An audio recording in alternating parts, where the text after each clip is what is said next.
Rather pleasant morning. No, it's been cold, it's been fresh, it's been good.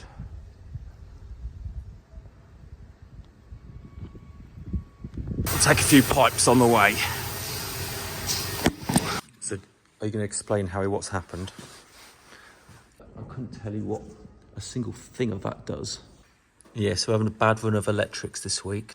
So on this linear actuator, it come across a bit of resistance and it sheared this, well, that bush there in front of you and the roll pin to the top left. So I've made one on the lathe out of a bit of an old airline fitting. Bit like that, milled it down in the lathe and made a replacement. Not this one, a smaller one. The Manta brain is fried. The Hees box tippler brain is fried. And it's Tuesday. So, and at this spat all its bushes out. So we'll just... Like that. So we think it's all back together. Yeah. Go. Swap. So I'm on black now. Yeah. You want it? Okay. So I'm in the shady side of the ditch. It looks lovely and warm over there. It's less so here. But hey ho, we're down in the drain. Let's have a look. Land drain's working hard now.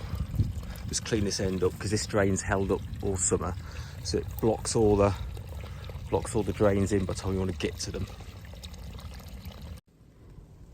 So that's how the land drains come out of winter on these fen drains. Zoom in there.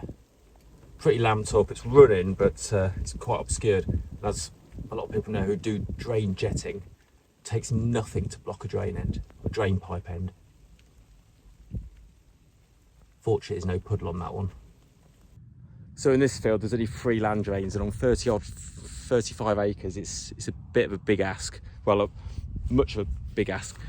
They were done as a firefighting job maybe 12 years ago, and it's not enough. So we've just plotted this field out with topography mapping, and when it's fit on top, we're going to get in here and put a few more in. If I zoom out over there, you'll see a good chunk of wet, and all the swans are waiting for me to go so they can land. It's a bit annoying. And then just over that silt hill, I say silt hill, so this high bit here was the riverbed, and now them low bits were the high bits. They're probably nearly getting on 1.5 meters lower than this silt hill now, which was the riverbed. And hence why year on year, problem zones turn into more of a problem. So that puddle wasn't there prior to that. Last weekend, 40, maybe 50 mil of rain, I can't remember what now. And it slaked the soil. And what I mean by slaking, it washes the particles and causes like a seal. Let me just show you. So I'll just pan down here and you can see that glistening. Just wash those particles so fine, it just doesn't give it a chance. It kind of seals it up beautifully. That's great if you want a pond or a reservoir, but I don't particularly in this field.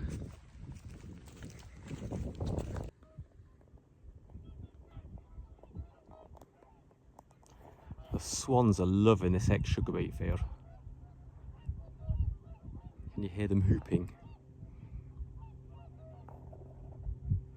Now they'll go back to that puddle. Yeah, they're just flying there now. Now I've left it.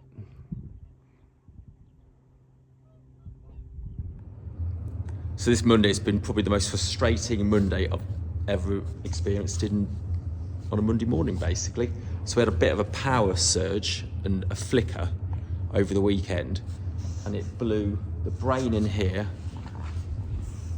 brain in my box tippler, it blew all the trips off on my big raider, but it never actually did any harm to the VHM equipment, which was quite fortunate.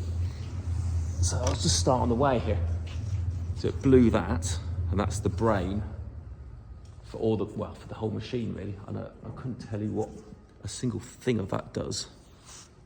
but it won't work without it. And it also blew the transformer. I didn't know what that did. Yeah, so them 2 bits, that's £6 grand, which was nice. It blew the PLC on that box tippler over there. Well, this PLC, now that's the brain for this machine. Without that, all these breakers don't know what they're doing. So it's quite important, is that bit. So I had to have all that rewritten. Anyway, we got up and running by Friday, which was amazing. But what a sting, you know, when we're losing money on every pallet going out at the minute, what a sting. So we very much supply into the supply and demand trade, as is potatoes, but I like it in a way, because when you do get an uplift, you pay for things, and when you do get a stingy year, you just have to sort of squeeze your bum together and hope you get through it. Oh, yeah. We'll just move all these whilst it's still cold. So all these fans have been through the shed once, got to the back, but it only got so cold, or half cold enough on the front, so we're working the way back with all these things now, so we can get a few more degrees out.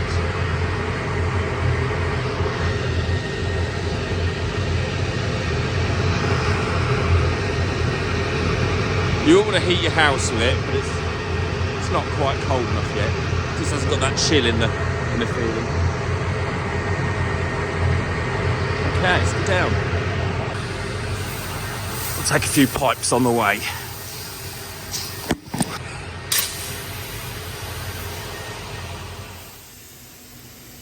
So George is just changing these needles out. I thought they were getting blood, so I just compared it against a new one. No, can't see it. Not at all. Yes. It's lost what, 2.5 mil? Blunt as anything. No good. But they're original. They've done maybe 13, maybe 14,000 tonne.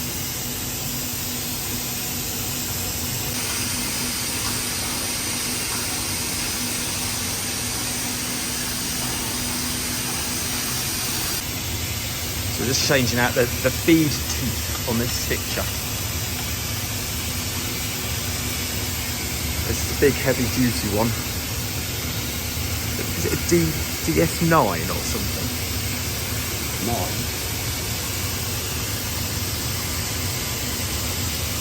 So these are original as well. These are doing incredibly well.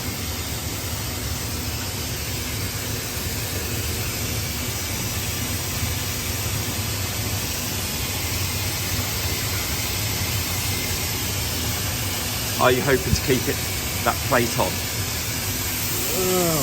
Oh, it's caught in the needle.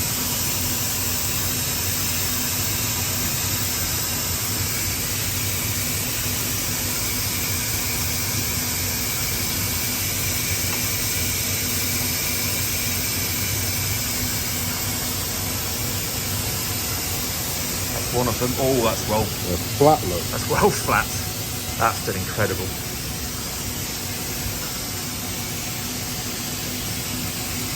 Wow. It's amazing it's been as good as it has, isn't it? Cool, when you hand along there, look. So when that goes all round it bunches the bag up and pulls it over and snaps the thread and just turns into a pain in the ass.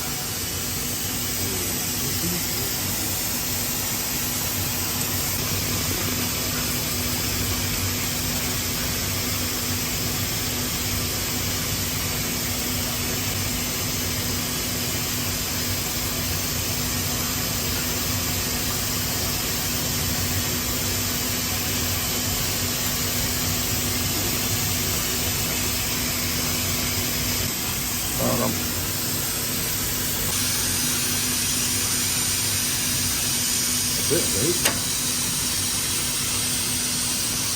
Maybe. Oh, that guard on the top.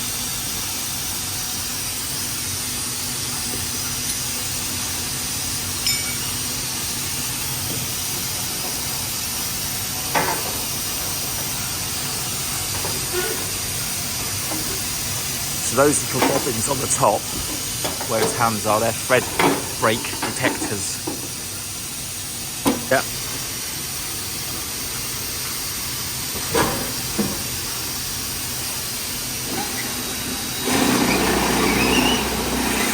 Beautiful. That went through quicker. Can you see how it's stitched down on that bag? That's lapped that up, isn't it?